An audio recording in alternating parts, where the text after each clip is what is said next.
Subscribe to our channel by clicking the subscribe button. Click the bell button and enjoy the latest uploads from our channel. Friends, स्वागत है आप सभी का हमारे YouTube channel success thunder पे। तो देखिए फ्रेंड्स, आज हम लोग एक 8 पर्सन्स की पजल को सॉल्व करेंगे। ये एक मंथ बेस्ड पजल है, मंथ, और उसमें डेट्स भी लिखी हुई हैं कि इस डेट पे दो अलग अलग डेट्स लिखी हुई है। हर महीने में दो अलग अलग डेट्स है और उसमें अलग अलग व्यक्तियों का जन्म होता है, मैरिज होती है। ठीक है, मैरिज होती है। और मतलब कपल से रिलेटेड कुछ पजल्स हैं। तो सबसे पहले तो आप ये देख लीजिए कि ये रहा क्वेश्चन। ठीक है, इसको आप देख लीजिए, हिंदी में है। खुद से सॉल्व करिए एक बार।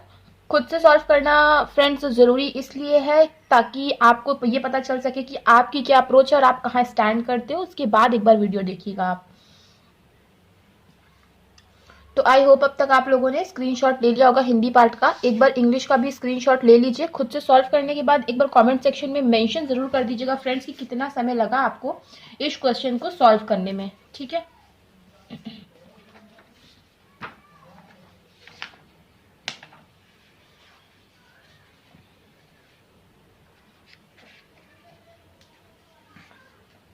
आई होप अब तक आप लोगों ने ले लिया होगा स्क्रीनशॉट। चलिए अब इसको सॉल्व करना हम लोग मिलकर शुरू करते हैं। देखिए फ्रेंड्स, इस टाइप की जो पजल होती है वो आपको प्री में भी देखने को मिल सकती है और मेंस के एग्जाम में भी देखने को मिल सकती है। मेंस के एग्जाम में आई भी है। जो लोग एग्जाम देते होंगे उन लोगों को पता होगा कि मेंस के एग्जाम में आई भी है इस टाइप की पजल। और इसमें आपको करना क्या होता है, बस आपको अप्रोच देखनी होती है, अप्रोच फॉलो करनी होती है। अगर मेंस में आएगी तो एक आधी पैरामीटर और बढ़ जाएगा, दैट्स इट। इसके अलावा और कोई भी बदलाव नहीं होता है। तो चाहे मेंस में आए चाहे प्री में आए, इजीली आप लोग अटेम्प्ट कर सकते हो। अप्रोच आपको पता होनी चाहिए कि कैसे इसको अटेम्प्ट करना है। तो यहाँ पे देखिए क्या लिखा हुआ है, 8 persons were born in 4 different months. 8 लोग जो हैं 4 अलग अलग मंथ्स में जन्म ले रहे हैं। मंथ्स के नाम दिए हैं आगे, जून, जुलाई, अक्टूबर एंड नवंबर। ठीक है, जून, जुलाई, अक्टूबर एंड नवंबर। तो सबसे पहले तो हम मंथ्स का नाम फिक्स कर लेते हैं, जून,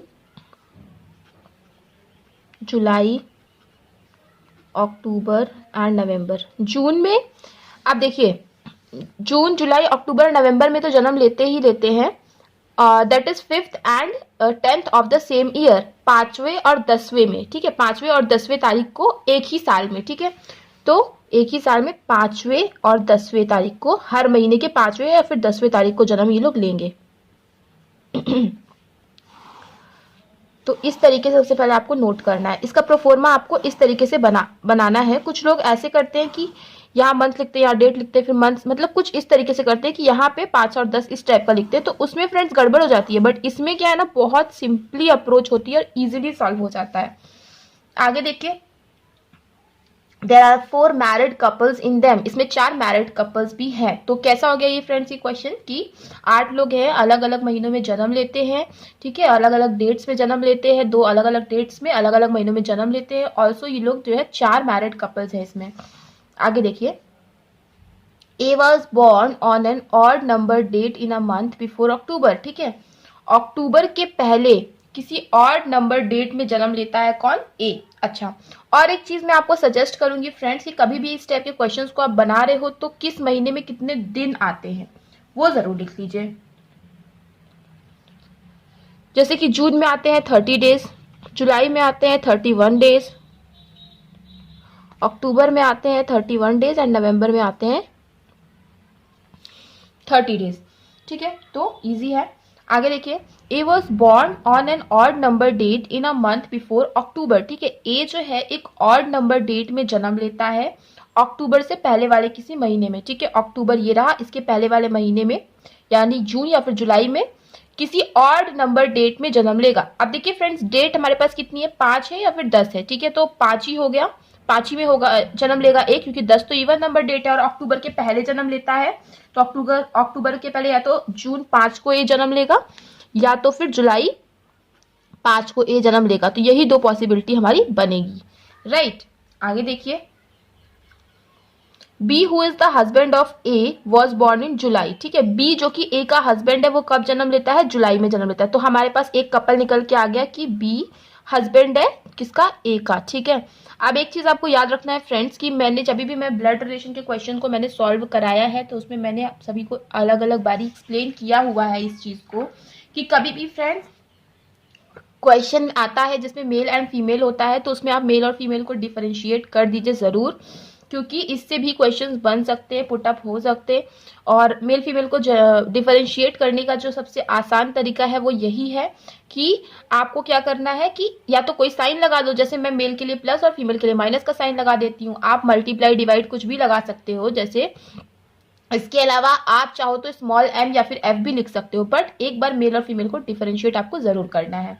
ओके तो B who is the husband of A was born in July. B जो कि हस्बैंड है ए का, वो जुलाई में जन्म लेता है। अब इस फ्रेंड्स इस केस में आप देखिए जुलाई में 5वीं डेट तो फिक्स हो गई है, तो बी कहाँ लेगा, 10वीं जुलाई को जन्म लेगा। पर इसमें देखिए 5वीं और 10वीं दोनों ही खाली है, तो हम एक पॉसिबिलिटी ले लेते हैं, या तो वो 5 जुलाई को जन्म लेगा या तो फिर वो 10 जुलाई को जन्म लेगा, बट दिलेगा वो जुलाई में ही जन्म। आगे 3 persons were born between B and the wife of P, मतलब P की कोई ना कोई वाइफ है, इसका मतलब P क्या है, मेल है, ठीक है, और P की कोई ना कोई वाइफ है।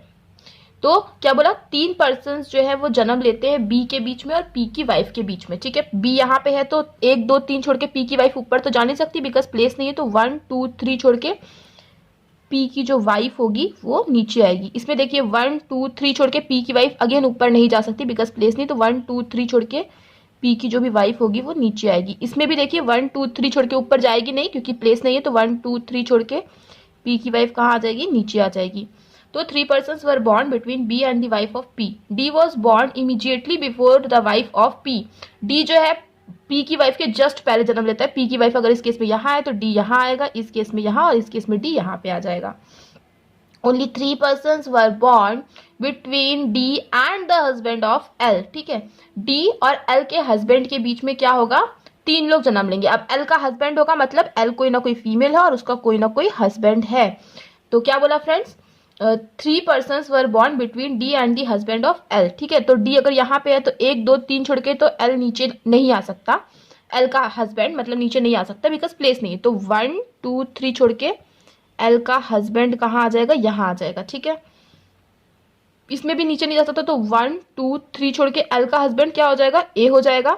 लेकिन क्या L का हस्बैंड A है, नहीं है, तो ये वाली आपकी पॉसिबिलिटी गलत हो गई। इसमें देखिए 1 2 3 छोड़ के L का हस्बैंड यहाँ पे आ जाएगा, क्योंकि L का हस्बैंड A नहीं है, ये तो वाइफ है B की, ठीक। आगे बढ़ते हैं। Only 3 persons were born between D and the husband of L, हो गया। Only 2 persons were born between husband of L and husband of S, ठीक है। 2 लोग जन्म लेंगे L के हस्बैंड के बीच में और S के हस्बैंड के बीच में, मतलब S भी एक फीमेल है और उसका कोई ना कोई हस्बैंड है, ठीक है। Only 2 persons were born between husband of L and husband of S, S के हस्बैंड के बीच में और L के हस्बैंड के बीच में कितने, 2 लोग जन्म लेंगे। तो देखिए फ्रेंड्स इसमें 1 2 छोड़ के S का हस्बैंड ऊपर नहीं आ सकता बिकॉज प्लेस नहीं है, तो 1 2 छोड़ के S का हस्बैंड कहाँ आएगा, नीचे आएगा। इसमें देखिए 1 2 छोड़ के अगेन ऊपर नहीं जा सकता S का हस्बैंड बिकॉज प्लेस नहीं है, तो 1 2 छोड़ के S का हस्बैंड कहाँ पे आ जाएगा, यहाँ आ जाएगा। Only 2 persons were born between husband of L and husband of S. K who is a female member, K जो कि एक फीमेल मेंबर है, was born after D.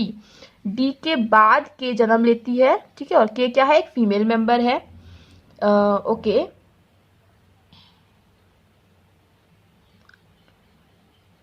K who is a female member.